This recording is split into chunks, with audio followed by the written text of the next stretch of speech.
Alright, this is only the second time. I'm going to work on some Zercher squats. Yes, I'm wearing pads. No, I don't care.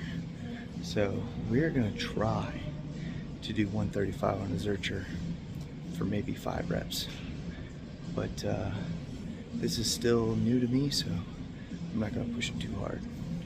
Overthinking will ruin your peace faster than failure ever could. Why? Well, because failure ends. It teaches and then it passes. But overthinking traps you in a loop that never moves. A mental cage where you replay and reanalyze and relive moments that are already gone. It's deception. You think you're solving problems, but really you're just feeding them. You think you're finding answers, but you're just postponing life.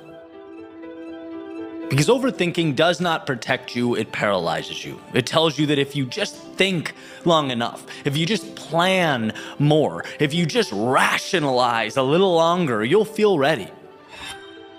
But the truth is, you'll never feel ready. You'll only feel free once you start moving. There is a storm that lives in all of us. Not outside, not in the world, but in the space between thoughts.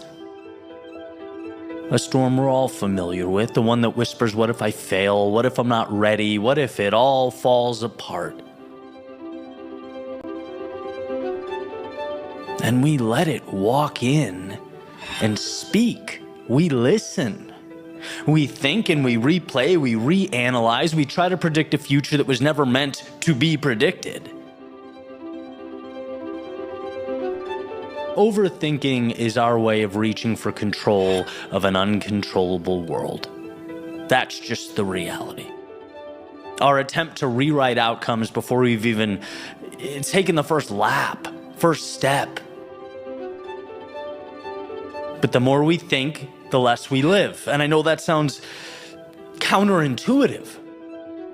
How can someone say that? The more we try to prepare, the less we become. Well, it's because the power is in mobility. See, life doesn't reward those who need all the answers. It rewards those who move without them. Because there's a kind of magic that exists when in motion. There's a clarity that only shows up once wheels are turning, once your feet hit the ground. Every time you've grown, every time you've changed, or found something real, it wasn't because you knew it would work, it was because you went anyway. There was a probability of failure and you stepped into that darkness, that abyss. We think we need to plan the whole staircase before we climb, but staircases are built in real time. Life only reveals them step by step. And that's not punishment, that's grace. That's the universe's way of saying, you don't need to see it all. Just trust that it'll materialize.